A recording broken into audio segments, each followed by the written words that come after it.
Hello everyone. आज की video कोई व्लॉग नहीं है, कोई कॉमेडी वीडियो नहीं है। बस मुझे एक चीज़ गलत लगी थी, जहाँ आपके साथ मैं अपना ओपिनियन रखने आई हूँ। तो आप लोग बताना कि मैंने गलत कहा या ठीक कहा। मैं बात कर रही हूँ बिग बॉस में होने वाले सवाल की। सवाल क्या था पहले हम उससे बात कर लेते हैं, उससे पहले हम बात कर लेते हैं कि बिग बॉस में अभी आपने देखा कि रिसेंट मीडिया आई थी, ठीक है? एल्विश यादव, जिसको कि सब जानते हैं, एल्विश यादव भी आए थे और उनसे बात की गई। पहले तो एल्विश यादव को बोलने ही नहीं दिया गया। उन्होंने अपना बहुत अच्छे से रखने की कोशिश की अपना ओपिनियन, लेकिन जो मीडिया थी ना, उन्होंने मतलब कंटिन्यू बोलते गए, उनकी बातों को सुना ही नहीं। उन्होंने ठहरा रखा था कि रजत दलाल को गलत ठहराना है तो ठहराना है। देखो वो उनका पॉइंट ऑफ व्यू है, एल्विश यादव का अलग पॉइंट ऑफ व्यू है। हर किसी का अपना पॉइंट ऑफ व्यू है कि आप भी ऐसे हो, आपके ऊपर भी केस लगे हुए हैं, इनके ऊपर भी केस लगे हुए हैं, रजत के ऊपर भी, तो आप उनकी साइड लोगे। ऐसा कुछ उनका मीडिया वालों का था कि उनका ओपिनियन था। मेरे को उससे कोई मतलब नहीं है, ठीक है? ना तो मैं एल्विश यादव की तरफ से बात कर रही हूँ, ना मैं रजत की तरफ से बात कर रही हूँ और ना ही मैं बिग बॉस की तरफ से बात कर रही हूँ। हालाँकि मुझे लगता है कि ये एक बहुत ही अनफेयर डिसीज़न था, अनफेयर एविक्शन था, जो कि रजत दलाल को 3rd नंबर पे निकाल दिया गया बाहर, जबकि वोटिंग में सबसे टॉप पर रजत दलाल थे। एंड अगर बात करें करण की, तो हाफ सीज़न में तो उसने कुछ किया ही नहीं है।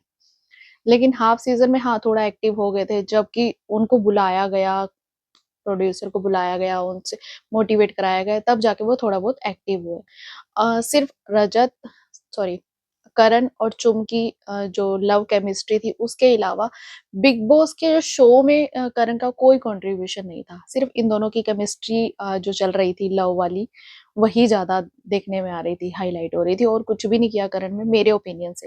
बाकी सबका ओपिनियन अलग है, उसको भी छोड़ो, मेन मुद्दे की बात करते हैं कि मैं किस लिए अपना ओपिनियन रख रही हूँ। आखिर मैं भी जनता हूँ, मैं भी इन्फ्लुएंसर हूँ, तो मेरा भी हक बनता है कि मैं अपना ओपिनियन रखूँ। मीडिया ने एक सवाल किया था कि ये एक्टर है, ये इतनी मेहनत करके यहाँ पे आते हैं, इन्फ्लुएंसर आपको क्या लगता है इन्फ्लुएंसर को जीतना चाहिए? इन्फ्लुएंसर ऐसे ही आ जाते हैं।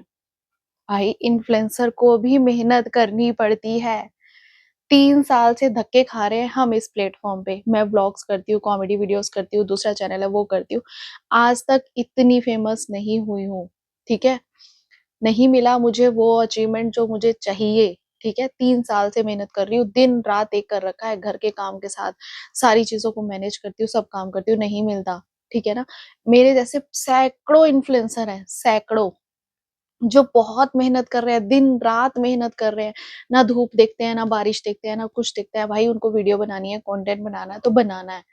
एक्टर मानती हूँ कि बहुत मेहनत करते हैं, उनकी एक्टिंग स्किल्स है। भई उनके जैसे हम में भी स्किल्स हैं, हमें वहाँ जाने का प्लेटफ़ॉर्म नहीं मिलता कि हम वहाँ जाके कुछ परफ़ॉर्म करें। हम घर से ही कर रहे हैं तो ये एक इन्फ्लुएंसर है, ठीक है ना? और सेकंड थिंग मैं आपको बताती हूँ, जो एक्टर होते हैं उनके पास प्रोड्यूसर होता है, डायरेक्टर होता है, उनको डायरेक्शंस दिखाई जाती है, आपको ऐसे परफ़ॉर्म करना है, ऐसे करना है, एक्टिंग होती है, एडिटर रोल होता है, सब कुछ है, उन्होंने सिर्फ़ एक्टिंग करनी है। यहाँ पर हम प्रोड्यूसर भी हैं, डायरेक्टर भी हैं और सारी चीज़ें हम एडिटर भी हैं, सारी चीज़ें हमें खुद मैनेज करनी पड़ती है। मैं अपनी बात नहीं कर रही, मैं अदर इन्फ्लुएंसर्स की भी बात कर रही हूँ। हर बार ये लोग इन्फ्लुएंसर्स को बुलाते हैं बिग बॉस वाले, हर बार ये इंसल्ट करते हैं और उसके बाद हर बार जबकि इनको टीआरपी सिर्फ़ इन्फ्लुएंसर्स की वज़ह से मिलती है। क्योंकि आजकल सोशल मीडिया का ही टाइम है। उन्होंने बोला कि इन्फ्लुएंसर्स क्या करते हैं, सोशल मीडिया पे तो एकदम से वैसे ही वायरल हो जाते हैं। भई एकदम से कोई वायरल नहीं होता, बिना मेहनत के कोई वायरल नहीं होता, ठीक है ना? हर किसी को बहुत-बहुत ज़बरदस्त वाली मेहनत करनी पड़ती है, तभी कोई वायरल होता है। एल्विश यादव की अगर आप पहले की वीडियोज़ उठा के देखो तो उसने भी बहुत हार्ड वर्क किया है। बहुत हार्ड वर्क किया। आज वो उस प्लेटफ़ॉर्म पे है, तो इट मीन्स कि वो हार्ड वर्क करके आया है। अगर इन्फ्लुएंसर्स के साथ इतनी ही दिक्कत है सबको, बिग बॉस को नहीं उनको जिताना होता, तो भाई बुलाया ही मत करो ना। आप अगले सीज़न में मत बुलाओ किसी इन्फ्लुएंसर को। मुझे तो लगता है इन्फ्लुएंसर को खुद ही मना कर देना चाहिए कि हम नहीं जाते बिग बॉस में। फिर देखते हैं इनकी टीआरपी कैसे गिरती है। जितने ज़्यादा सोशल मीडिया के इन्फ्लुएंसर्स होंगे, उनको भी एक प्लेटफ़ॉर्म मिलता है अपने आप को कुछ साबित करने का, तो ये विनर में क्यों नहीं लाने दे रहे उनको? भई लाने देना चाहिए ना, अगर अचीव करता है। रजत दलाल माना कि उसके ऊपर 1-2 केस लगे हुए हैं, उसने जो भी किया, वो उसके लिए गिल्टी भी है, उसने सॉरी भी किया है, क्योंकि कई बार क्या होता है चीज़ें होती कुछ और है, दिखाई कुछ जाती हैं। और किसके ऊपर नहीं होंगे।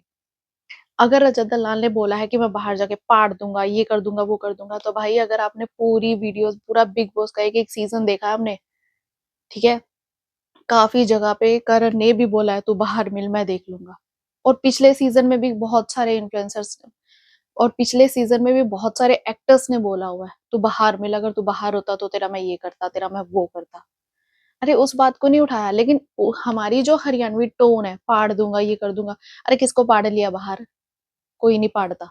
ठीक है, बाहर जाके सब भूल जाते हैं। लास्ट में जब 5-6 मेंबर बच जाते हैं ना, तब तो सारे बॉन्डिंग अच्छी हो जाती है, सब दोस्त बन जाते हैं। क्योंकि एक गेम है, हर कोई जीतने के पर्पज से आया है। उसके लिए वो बोलते हैं ना, everything is fair, love and war. हर चीज जायज हो जाती है जब प्यार हो या जंग हो। और यहाँ पर भी ट्रॉफी का सवाल था, तो जिसको जो साम दाम दंड भेद लगे, सबने किए। लेकिन जो मतलब चीज थी ना रजत में, वो किसी और में मुझे तो नहीं दिखी।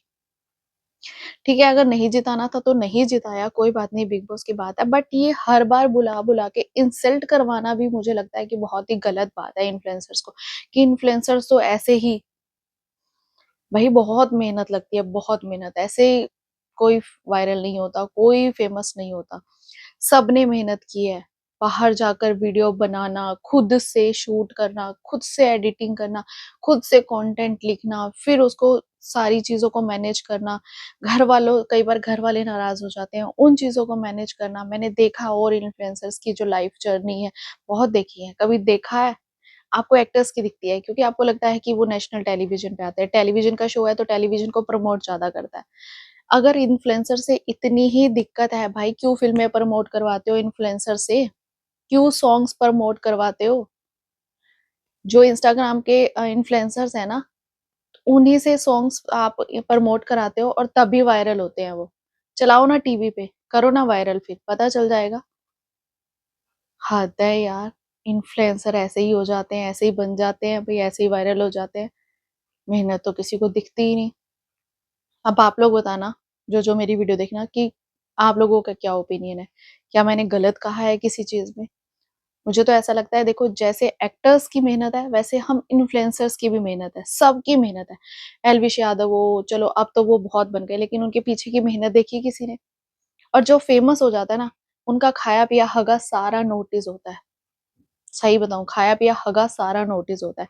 क्या कर रहा है, इतने ग्राम ज्यादा खा लिया, इतने ग्राम ज्यादा निकाल दिया, भाई सारी चीजें नोटिस होती हैं।